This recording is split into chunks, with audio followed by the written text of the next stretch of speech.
Good morning friends, कैसे हैं आप लोग। यूपीएससी आंसर राइटिंग क्लब में आपका स्वागत है। फ्रेंड्स, कैसे हैं आप लोग। आई होप कि आप लोग अच्छे से होंगे और अपनी पढ़ाई अच्छे से कर रहे होंगे। फ्रेंड्स, आज जो हम लोगों का टॉपिक है वो कौन सा है, जैविक कृषि। दोस्तों, अभी द इंडियन एक्सप्रेस में अभी क्या हुआ है कि एक आर्टिकल छपा है जो अशोक गुलाटी सर का है, और इन्होंने बताया है कि कैसे तार्किक खेती के द्वारा जो है हम अपने नेचुरल जो रिसोर्सेज हैं उसको एक्सप्लॉयटेशन होने से उसको बचा सकते हैं, उसको कैसे हम संरक्षित कर सकते हैं। तो फ्रेंड्स, इसी पे आधारित एक क्वेश्चन हमने लिखा है आज, और अभी हम लोग उसको डिस्कस करेंगे। साथ ही साथ फ्रेंड्स, ये मैंने ऑर्गेनिक फार्मिंग के कुछ कंपोनेंट्स को बता दिए हैं कि जैसे ग्रीन मैन्योर होता है ऑर्गेनिक फार्मिंग का एक हिस्सा, कॉर्पोरेशन होता है, बायोलॉजिकल मैनेजमेंट होता है, एनिमल हस्बेंड्री होता है, बायो फर्टिलाइज़र है, मैन्योर है और वर्मी कंपोस्ट है। ये कुछ ऑर्गेनिक फार्मिंग के जो कुछ हैं कंपोनेंट हैं फ्रेंड्स। साथ ही साथ ये भी देखते हैं कि आज का हमने क्वेश्चन क्या लिखा है। तो फ्रेंड्स, आज का क्वेश्चन है कि भारत की बढ़ती जनसंख्या के समक्ष खाद्य सुरक्षा तथा पर्यावरण मुख्य समस्या है। तो फ्रेंड्स, जैसे कि हमारी पॉपुलेशन बढ़ती जा रही है तो हमारे सामने दो मुख्य समस्याओं का इस समय सबसे ज़्यादा सामना करना पड़ रहा है। एक तो है फूड सिक्योरिटी और दूसरा है इन्वायरमेंट प्रोटेक्शन। तो फ्रेंड्स, इसके आगे मैंने लिखा है कि जैविक खेती इस समस्या को कैसे कम कर सकती है। हमें ये बताना है कि जो ऑर्गेनिक फार्मिंग है वो हमारे खाद्य सुरक्षा को या पर्यावरण की जो समस्या है उसको कैसे कम कर सकती है। जैविक कृषि को बढ़ावा देने के उपायों को बताते हुए सरकार के प्रयासों को भी गिनाएं। तो फ्रेंड्स, हमें क्या करना है कि हमें उन स्टेप्स को बताना है या उन उपायों को बताना है जो जैविक कृषि को बढ़ा सकते हैं, साथ ही साथ में सरकार के प्रयासों को भी बताना है। तो जैसा कि आंसर में लिखा गया है फ्रेंड्स कि वर्ष 2023 संभवतः ऐसा वर्ष होगा जब भारत पृथ्वी का सबसे बड़ा जनसंख्या वाला देश बन जाएगा। तो फ्रेंड्स, देख ही रहे हैं दिन ब दिन हमारे जो देश की जनसंख्या है वो बढ़ती जा रही है, और जो विश्व का सबसे बड़ा जनसंख्या वाला देश है चाइना, हम लोग उसको भी पीछे छोड़ते जा रहे हैं। तो ऐसे में जो सबसे बड़ी समस्या हमारे सामने खड़ी होती है वो खाद्य सुरक्षा की और पर्यावरण की। फिर आगे मैंने लिखा है कि इतनी बड़ी जनसंख्या का भरण पोषण तथा पर्यावरणीय उन्नयन के लिए जैविक खेती एक समाधान साबित हो सकता है। तो फ्रेंड्स, मैंने क्या किया है, एक छोटा सा इंट्रो लिख दिया है। फ्रेंड्स, आज का जो टॉपिक है वो बहुत ही बेहतरीन है, और अभी आंसर आप देखेंगे आगे कि कैसे लिखा गया है, और ऐसे ही करके आप भी फ्लो चार्ट बना के या इसका बाइफर्केशन करके आप लिख सकते हैं, और इस तरह से थोड़ा आंसर जो होता है वो अट्रैक्टिव हो जाता है। तो मैंने क्या किया है कि जैविक खेती का खाद्य सुरक्षा के साथ संबंध दिखाया है कि उच्च पोषक तत्वों से युक्त होता है। जो भी ऑर्गेनिक प्रोडक्ट्स होते हैं वो क्या होते हैं, हाई न्यूट्रिशन वैल्यू के होते हैं। दूसरी चीज़ मैंने लिखी है कि किसी भी रासायनिक उर्वरकों का प्रयोग नहीं होता है। इसीलिए क्या होता है कि अगर हम उसको अपने फूड में कंज्यूम करते हैं फूड के रूप में, तो हमें किसी भी प्रकार की किसी भी प्रकार की समस्याओं का सामना नहीं करना पड़ता है। क्योंकि आजकल देखिए जो सबसे बड़ा चैलेंज है वो यही है कि फ्रेश वेजिटेबल्स का मिलना। क्योंकि जितनी भी वेजिटेबल्स मार्केट में आती हैं वो क्या होता है, किसी न किसी प्रकार के केमिकल्स का उसमें प्रयोग होता है, चाहे जितने कुछ पेस्टिसाइड्स हों या हर्बिसाइड्स हों, उनका यूज किया जाता है। तो इससे क्या होता है कि उसमें जो केमिकल कंटेंट होते हैं उनकी जो मात्रा होती है वो बढ़ जाती है, और वो हमारे स्वास्थ्य के लिए हानिकारक होता है। नेक्स्ट लिखा है मैंने कि जैविक उत्पादों का कुपोषण निवारण में प्रयोग किया जा सकता है। चूँकि फ्रेंड्स, जो ऑर्गेनिक प्रोडक्ट्स होते हैं उनकी जो न्यूट्रिशन वैल्यू होती है वो हाई होती है। इस तरह से जैसे हमारे यहाँ मेल न्यूट्रिशन है तो उसको हम कम कर सकते हैं। क्योंकि जैसे ऐसे ही जो हम लोग नॉर्मल प्रोड्यूस लेते हैं अपने एग्रीकल्चरल जो प्रोडक्ट होते हैं उनकी न्यूट्रिशन वैल्यू ऐसी नहीं होती है जो हमारे डिफिशियंसीज़ को जो या फिर हमारे मेल न्यूट्रिशन को एड्रेस कर सकें। तो साथ ही साथ फ्रेंड्स, नेक्स्ट लिखा है कि जैविक उत्पादों का उच्च मूल्य किसानों की अन्य खाद्य आवश्यकताओं की पूर्ति कर सकता है। तो फ्रेंड्स ये भी है कि जो हमारे किसान हैं, देखिए फ्रेंड्स, होता है क्या है कि हमारे भारत में जो किसान हैं उनकी स्थिति सबसे ज़्यादा दयनीय है। वही हमारे पूरे देश को पालते हैं, पूरे देश का पेट भरते हैं। लेकिन तो अगर उनकी स्थिति को देखा जाएगा तो वो हमेशा मैल न्यूट्रिशन के शिकार रहेंगे, कुपोषण के शिकार रहेंगे, उनके बच्चे कुपोषण के शिकार रहेंगे, उनके घर में जो महिलाएं होंगी वो एनीमिया की ज़्यादातर शिकार होंगी।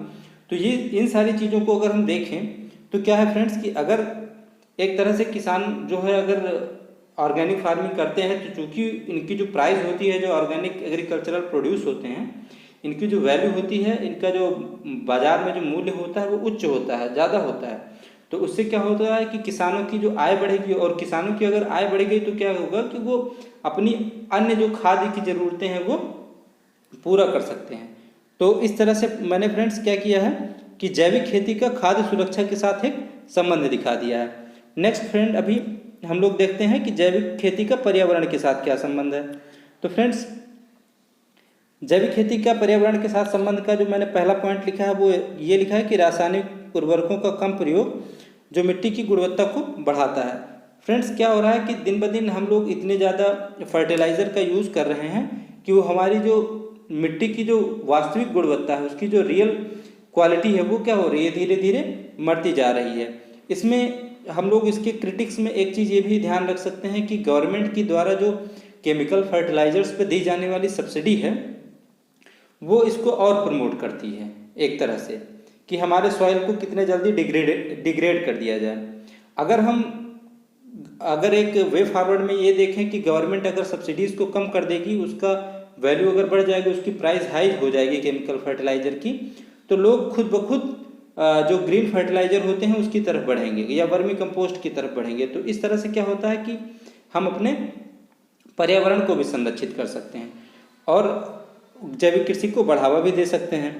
नेक्स्ट फ्रेंड, दूसरा पॉइंट लिखा है मैंने कि जल संकट से निजात। चूँकि फ्रेंड्स जो केमिकल फर्टिलाइज़र होते हैं उनके लिए जल की ज़्यादा आवश्यकता हो, क्योंकि उनकी जो प्रकृति होती है वो गर्म प्रकृति की होती है, तो उनको ठंडा करने के लिए जल की ज़्यादा आवश्यकता होती है।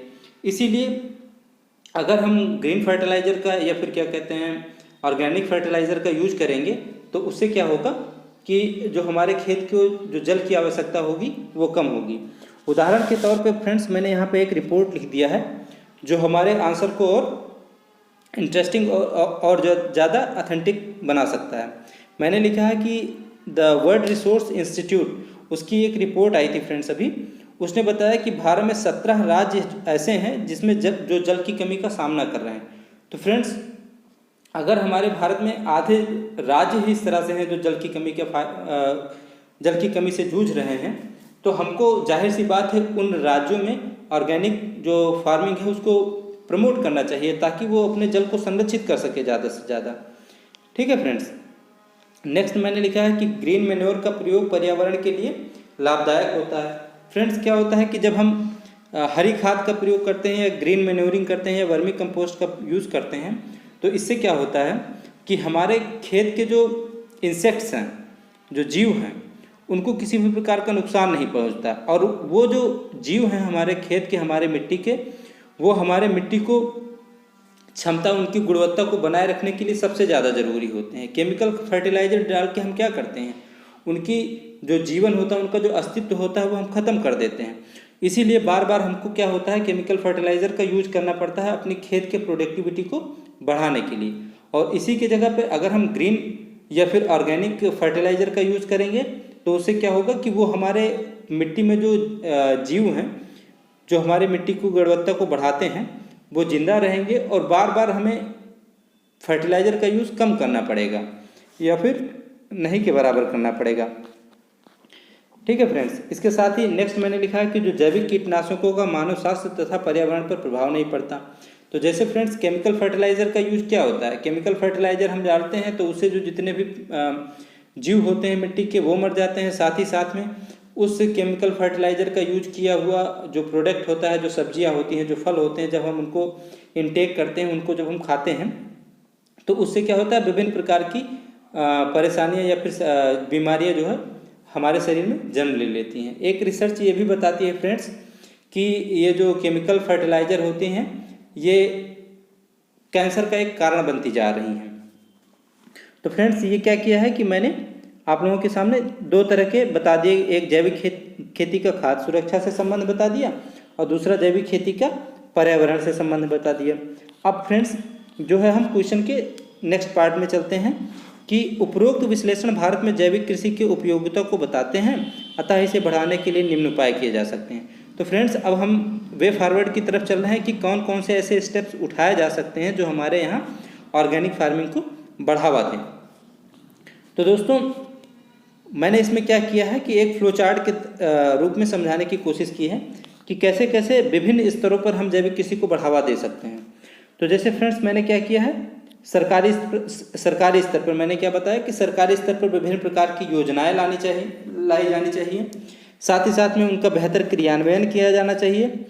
ऑर्गेनिक फार्मिंग के लिए अच्छे बजट की व्यवस्था की जानी चाहिए और उनको प्रोत्साहन देना चाहिए। प्रोत्साहन इन द सेंस कि जैसे एमएसपी दिया जाता है, तो एमएसपी के जगह पे हम यहाँ पे जो ग्रीन या ऑर्गेनिक फार्मिंग करते हैं उनको एक विशेष प्रोत्साहन राशि प्रदान करें, उनके जो प्रोडक्ट हों उनकी अलग से क्या कहते हैं एमएसपी निकालें।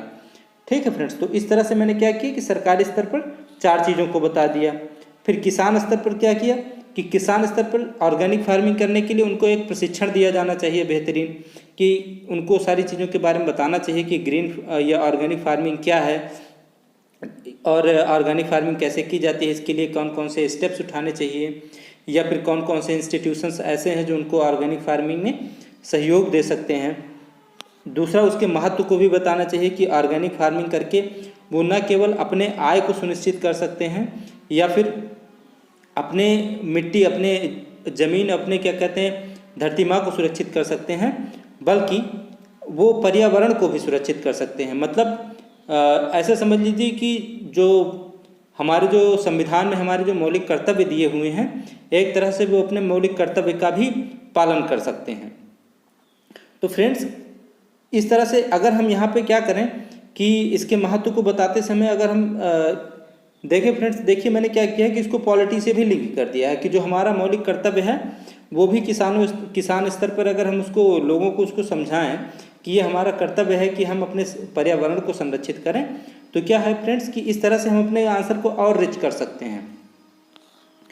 ठीक है फ्रेंड्स, नेक्स्ट मैंने आय के बारे में लिखा है कि किसानों को ये भी समझाना चाहिए कि अगर वो ऑर्गेनिक फार्मिंग करते हैं तो उनका जो प्रोडक्ट होगा, उनके जो प्रोड्यूस होंगे वो क्या होंगे, मार्केट में अच्छे दाम में बिकेंगे और इस तरह से उनकी आय में बढ़ोतरी हो सकती है। नेक्स्ट मैंने लिखा फ्रेंड्स बाजार के स्तर पे, बाजार के स्तर पे क्या करना चाहिए। जैसे मैंने क्या बताया कि ये किसानों का कर्तव्य है कि वो ज़्यादा से ज़्यादा ऑर्गेनिक फार्मिंग करके पर्यावरण को संरक्षित करें, तो इसी तरीके से फ्रेंड्स जो हमारा कारपोरेट सेक्टर है इसमें भी एक तरह की जो अपने कर्तव्य के प्रति निष्ठावान होने के लिए उनको प्रमोट किया जा सकता है, उनको ये बताया जा सकता है कि हाँ आप ऑर्गेनिक जो प्रोडक्ट हैं उनको ज़्यादा से ज़्यादा प्रमोट कीजिए, उनको ज़्यादा से ज़्यादा वैल्यू दीजिए। ठीक है, तो उनके लिए एक अच्छा मूल्य बाजार निर्धारित कर सकता है, एक अच्छा बाजार दे सकता है ताकि जो किसान हैं उनको बाजार तक जाने में किसी भी प्रकार की दिक्कत ना हो, उनको ये ना ढूंढना पड़े कि हम अपने प्रोडक्ट को लेके कहाँ जाएंगे और बेचेंगे। ठीक है फ्रेंड्स, और खेत से बाजार तक पहुँच, मतलब जो हमारा मार्केट है, जो हमारे मार्केट के स्टेक होल्डर्स हैं वो क्या करें कि उनको इस तरह से प्रयास करना चाहिए कि किसान के खेत से ही वो उनके प्रोडक्ट को उठा लें और उनको उसका उचित मूल्य दे दें। ठीक है, ताकि इस किसानों को इसके लिए ज़्यादा भटकना ना पड़े। नेक्स्ट मैंने लिखा फ्रेंड्स वैज्ञानिक स्तर पर क्या करना चाहिए, तो वैज्ञानिक स्तर पर कि ऑर्गेनिक फार्मिंग में रिसर्च एंड डेवलपमेंट की खूब ज़्यादा करनी चाहिए, हमें बहुत सारी रिसर्च एंड डेवलपमेंट करने चाहिए ताकि इसको ज़्यादा से ज़्यादा बढ़ावा दिया जा सके, और किसान और वैज्ञानिकों का सहयोग को बढ़ावा देना चाहिए। जैसे फ्रेंड्स मान लीजिए कोई ऑर्गेनिक फार्मिंग कर रहा है तो उसके लिए क्या होना चाहिए कि डिस्ट्रिक्ट लेवल पे या फिर ब्लॉक लेवल पे क्या होना चाहिए कि जो वैज्ञानिक हैं उनके 2-3 वैज्ञानिकों का एक समूह होना चाहिए, 4-5 वैज्ञानिकों का एक समूह होना चाहिए। वो क्या करे कि अगर उस एरिया में या उस ज़िले में कोई ऑर्गेनिक फार्मिंग कर रहा है या उसको प्रमोट कर रहा है तो उसको उनका सहयोग देना चाहिए, और साथ ही साथ में समय समय पर आसपास के जगह जो किसान हैं उनके साथ साथ में एक तरह का मंच या एक तरह का कोलैबोरेशन करना चाहिए ताकि ऑर्गेनिक फार्मिंग के बारे में वो लोगों को समझा सके, बता सके और उनका सहयोग कर सकें। नेक्स्ट फ्रेंड मैंने लिखा है कि सामाजिक स्तर पर, सामाजिक स्तर पर क्या है, जैविक उत्पादों को ज़्यादा से ज़्यादा मान्यता देनी चाहिए। फ्रेंड्स क्या करें, जैसे हम मार्केट में जाते हैं तो अगर मान लीजिए हमको कहीं ऐसे प्रोडक्ट्स मिलते हैं जी, हमें इसके बारे में पता है कि हाँ यहाँ पे ऑर्गेनिक फार्मिंग या ऑर्गेनिक प्रोड्यूस मिलते हैं, तो फ्रेंड्स हमको ज़्यादा से ज़्यादा वहाँ पे जाना चाहिए। क्यों? क्योंकि हमारा भी ये कर्तव्य है कि हम अपने पर्यावरण को संरक्षित कैसे रखें या उन लोगों का कैसे सपोर्ट करें जो हमारे पर्यावरण को संरक्षित रखते हैं। एक तरह से जो ह्यूमन बिहेवियर है हमारा, जो हमारी टेंडेंसी है, उसको बदलने की ज़रूरत है कि हम उन लोगों का सपोर्ट करें जो हमारे पर्यावरण को या हमारी धरती माँ को या हमारे सॉइल को जो ज़्यादा संरक्षित रखते हैं। और इससे न केवल वो उन लोगों को प्रमोट करेंगे जो किसान हैं, बल्कि वो अपने आप को भी प्रमोट करेंगे, क्योंकि अगर उनका हेल्थ अच्छा रहेगा तो वो भी समाज के लिए कुछ अच्छा कर सकते हैं, वो भी पर्यावरण के लिए कुछ अच्छा कर सकते हैं। नेक्स्ट फ्रेंड मैंने लिखा है कि जैविक किसानों के प्रति नज़रिया, मतलब जो हमारे किसान हैं, ऐसे किसान हैं जो ऑर्गेनिक फार्मिंग कर रहे हैं, उसके प्रति जो लोगों का नज़रिया है वो अच्छा होना चाहिए। मतलब उनको रिस्पेक्ट देनी चाहिए समाज में कि हाँ ये ऑर्गेनिक फार्मिंग कर रहे हैं, इनका जो हमारे समाज में है इनका उच्च स्थान है, क्योंकि ये हमारे पर्यावरण को संरक्षित कर रहे हैं, साथ ही साथ में हमारे स्वास्थ्य, हमारी भूमि को भी संरक्षित कर रहे हैं। तो फ्रेंड्स इस तरह से मैंने क्या बताया कि किस स्तर पर और कैसे कैसे प्रयास करने चाहिए ताकि हम ऑर्गेनिक फार्मिंग को बढ़ावा दे सकते हैं। नेक्स्ट फ्रेंड मैंने लिखा है कि यद्यपि भारत सरकार ने, अब जैसे उसका एक पोर्शन ये भी था कि भारत सरकार के भी प्रयासों को गिनाइए, तो उसी पोर्शन को हम लोग लिख रहे हैं कि यद्यपि भारत सरकार ने परंपरागत कृषि विकास योजना पहली, दूसरा मैंने लिखा है कि जैविक कृषि पर राष्ट्रीय परियोजना, तीसरा है नेशनल हॉर्टिकल्चर मिशन, चौथा है राष्ट्रीय कृषि विकास योजना को चलाकर जैविक कृषि को बढ़ावा दे रहा है। तो मैंने क्या किया है कि ये चार योजनाओं के तहत मैंने ये बता दिया कि भारत सरकार जो है इन योजनाओं के तहत भारत में परंपरागत कृषि या फिर ऑर्गेनिक फार्मिंग या फिर ग्रीन फार्मिंग को बढ़ावा दे रहा है। ठीक है फ्रेंड्स, तो हमने क्या किया कि एक तरह से गवर्नमेंट के जितने भी इंटरवेंशन थे ऑर्गेनिक फार्मिंग को लेके वो हम लोगों ने मैंने बताया। अब आगे देखते हैं फ्रेंड्स, एक छोटा सा इंट्रो लिख दिया है क्योंकि वर्ड्स जो होते हैं वो हमको लिमिट करके रखने हैं। ऐसे तो अभी लिखना हो बहुत ज़्यादा लिखा जा सकता है, लेकिन तो चूँकि वर्ड्स को लिमिट में रखना है इसीलिए हम लोग एक छोटा सा इंट्रो लिख देते हैं कि अपने सस्टेनेबल डेवलपमेंट गोल के लक्ष्यों की प्राप्ति हेतु जैविक कृषि को अपनाकर सरकार तथा नागरिक प्रयासों को बढ़ाना चाहिए। ठीक है, मतलब क्या है कि अगर हमें सस्टेनेबल डेवलपमेंट गोल को प्राप्त करना है तो हमें जैविक कृषि को अपनाना चाहिए, उसे अपनाकर ही हम तथा साथ ही साथ सरकारी तथा नागरिक प्रयास, मतलब जितना हमारा सिटीजन है, जो भी हमारे लोग हैं, जो भी हमारी जनता है, उसका जब दोनों का प्रयास होगा तभी जैविक कृषि को बढ़ावा दिया जा सकता है। तो इस तरह से फ्रेंड्स क्या है कि मैंने एक कंक्लूजन लिख दिया। तो फ्रेंड्स अब देखते हैं कि जो आंसर थी उसकी डिमांड से हम लोगों ने लिखा है या नहीं लिखा है। तो सबसे पहले मैंने क्या बताया कि भारत की बढ़ती जनसंख्या के सामने खाद्य सुरक्षा और पर्यावरण की समस्या, वो हम लोगों ने क्या बताया, पहले हम लोगों ने ये बता दिया, इंट्रो दे दिया कि हाँ वाकई में जनसंख्या हमारी बढ़ रही है या नहीं बढ़ रही है, जनसंख्या कितनी है। दूसरा क्या किया, उसका प्रभाव बता दिया कि हाँ कैसे वो खाद्य सुरक्षा और कैसे पर्यावरण पर को वो उसके लिए कैसे समस्या है जो जनसंख्या है हमारी। उसके साथ में कैसे जैविक खेती जो है वो हमारे खाद्य सुरक्षा और पर्यावरण को बचा सकती है, ये लिखा। नेक्स्ट हम लोगों ने लिखा कि कैसे कौन कौन से उपाय हो सकते हैं जो हमने अपनाने हैं, किसके लिए, ऑर्गेनिक फार्मिंग को बढ़ावा देने के लिए। तो उसके लिए हमने विभिन्न स्तरों का प्रयोग किया, साथ ही साथ गवर्नमेंट के क्या क्या स्टेप्स होने चाहिए वो भी हमने बताया आपको। और आखिरी में एक छोटा सा इंट्रो लिख दिया कि अगर हमें एसडीजी लक्ष्य की प्राप्ति करनी है तो जैविक कृषि को हमें अपनाना चाहिए, साथ ही साथ में सरकार तथा नागरिकों का सहयोग भी होना चाहिए, उनके भी प्रयास होने चाहिए। तो इस तरह से फ्रेंड्स आज का जो टॉपिक था वो आप लोगों के लिए कैसा रहा ये भी बताइए। साथ ही साथ फ्रेंड्स कोशिश कीजिए कि आप भी अगर हमारे आंसर्स में कहीं भी आपको कुछ लगता है कि हाँ इसमें ये पॉइंट इंक्लूड किए जा सकते हैं तो आप वो भी बताइए कमेंट में, क्योंकि इस तरह से क्या होगा कि हम भी अपने आंसर को रीच कर सकते हैं और आपका जो दिमाग है वो भी क्या होगा उस क्वेश्चन को लेके थोड़ा दौड़ भाग मचाएगा और आप भी उस तरह आंसर लिख सकते हैं, बढ़िया अच्छे आंसर लिखे जा सकते हैं। तो थैंक यू फ्रेंड्स, आज के लिए इतना ही, और कल एक नए क्वेश्चन के साथ हम आपके समक्ष उपस्थित होंगे। और आई होप कि आप लोग अच्छे से पढ़ाई करें और आंसर राइटिंग आप लोग जरूर करिए। ठीक है फ्रेंड्स, तो इसी के साथ